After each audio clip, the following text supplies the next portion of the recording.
no way. Put the knife back on the ground. This isn't one you don't understand. Someone's trying to play Put a it joke down, with me here. Owen. Now! How dare you just walk into Professor Bon Jovi's classroom with a big hunting knife? It's just so disrespectful, dude. You better put some respect on Professor Bon Jovi. Today I'm going to be reviewing the 2005 film Cry Wolf, starring John Bon Jovi, Jared Padalecki, and a bunch of random people that I don't feel like looking up. So the movie follows a group of prep school kids, and they're playing this fictional game where one person is called the Wolf, and everybody has to try to find out who the wolf is.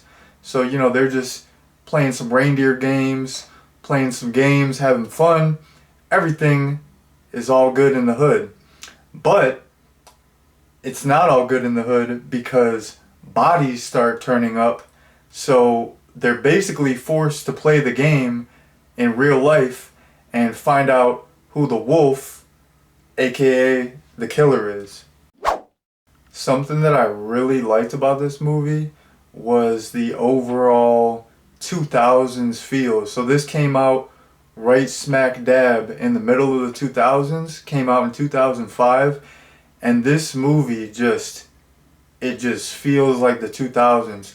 I'm partial to this era of movies. I love like the whole remake craze. I love like the 2003 Texas Chainsaw Massacre, the 2009 Friday the 13th. I love Cabin Fever. I love, the early Wrong Turn movies. I love a lot of 2000s horror. It has a look to it. It has a feel to it. And this movie really feels like a 2000s movie. You have like a lot of 2000s tech, like when they're doing all the email stuff, all the user interfaces on the email and the computer, it looks very 2000s. And just like the movie itself looks like a 2000s horror movie. Like what I've noticed is that a lot of horror movies that were put out in the 2000s, the way that they're color graded, they have this warm look. A lot of the exterior, like outdoor shots, have this warm look. Like they're color graded in a way that makes them almost have like a yellow hue, or like a bright orange hue. I'm Owen. Dodger. That's unique. Blame my mom. She's a Dickens scholar. And your dad? Let's just say he's not a scholar. And all the outdoor exterior day shots in this movie have that look, and I really like that. So yeah, this movie totally feels like a 2000s movie. Another thing that was really cool about this movie is that there were just twists on twists on twists.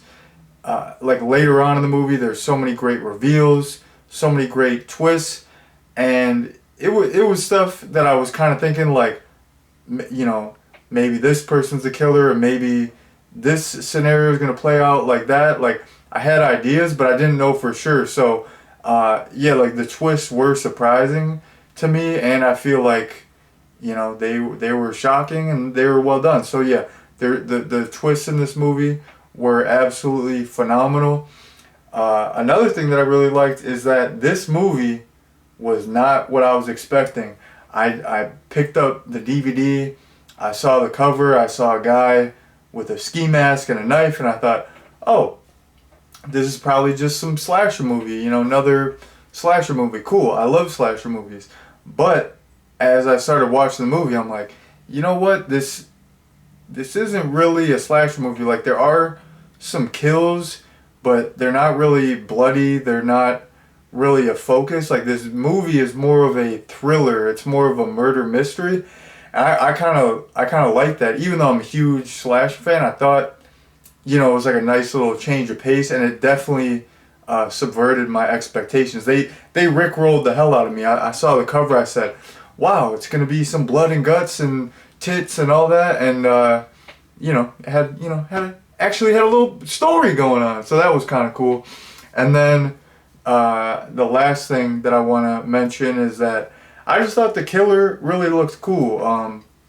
The killer had like an orange ski mask. camo jacket, big old hunting knife. Killed while looking in the mirror, a victim of her own narcissism. I thought the killer looked sweet. I think ski masks in general look sweet. I think everyone should just wear a ski mask daily. Like, they should post up at work, suited up, like full, you know, 3-piece suit. I don't know, 5-piece suit, how many pieces the suit has. You know, you got to be suited up, but then also wear a ski mask to show, like, you know, I'm formal, but I like to party. I stole that from Talladega Nights, but yeah, I don't know. I like the look of the killer. I love a good ski mask. I had one of those orange ski masks, and I was gonna wear it for the thumbnail, but I could not find it. I'm ashamed. I'm disappointed in myself, and I'm sorry that I let you all down. But yeah, that's the last thing that I want to touch on my likes. I thought the killer looked cool, so there you go. Okay, so the first thing that I dislike about this movie is it's set around Halloween, and some of the movie actually does take place on Halloween night. But this movie does not feel like a fall movie. It doesn't feel like a Halloween movie. Like, they just mention, like, oh, Halloween is coming up, and then, you know, it's like Halloween night, and the movie, like, even though it's set around Halloween and on Halloween, there's like no Halloween atmosphere. Like, why not just set it in the summer then? Set it in the spring. Like the Halloween thing has nothing to do with the story. But I like that they added it. Like, I love Halloween, and it would have been cool to, like, throw some more jack-o'-lanterns. Like, they could have just spiced up the atmosphere where you have more Halloween set dressings. Maybe more of the dorms are decorated with Halloween decor. Maybe more of the classrooms have Halloween decor. Maybe there's jack-o'-lanterns out. Because it's not like people just put jack-o'-lanterns and decorations out on the night. It's like, it's September right now, people have that up, so it's like, how is this movie set like right around Halloween, and then it barely looks like Halloween? Like, I feel like that's just a missed opportunity, you know? Like, you got a horror movie, it's set on Halloween, throw some jack-o'-lanterns. How much does a jack-o'-lantern cost? Get a pumpkin, get some matches, like, dude, that's a couple bucks. Like, throw a couple, that's all I'm asking for. I just want to, you're gonna set your movie during October, I just want to see a couple jack-o'-lanterns, man. Maybe a spooky skeleton. I mean, that's a stretch. Those are more expensive, but at least a couple jack-o'-lanterns, man. And another thing that I disliked about this movie was the characters. The characters, man, I didn't care about any of them, even the lead. I know. Good. No. I know about you and Dodger.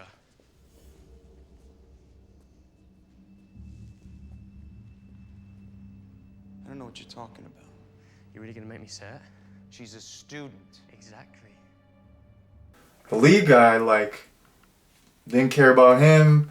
I didn't care about his romance with that one chick. Like, they even like the actors that I recognize, like Jared Padalecki, his character wasn't really that interesting. Even though I love him as an actor, he's the man.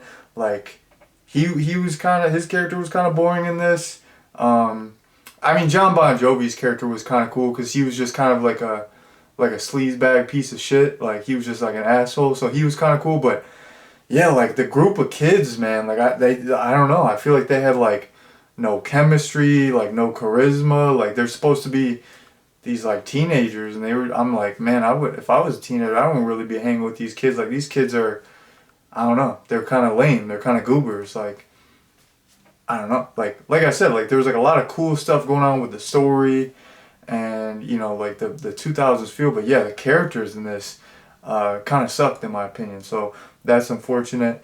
And then the last thing that I want to mention for my dislikes, this is like a small technical thing. I just thought like a lot of the night shots looked really, really dark, and I was like squinting, like, what is going on? I can barely see anything.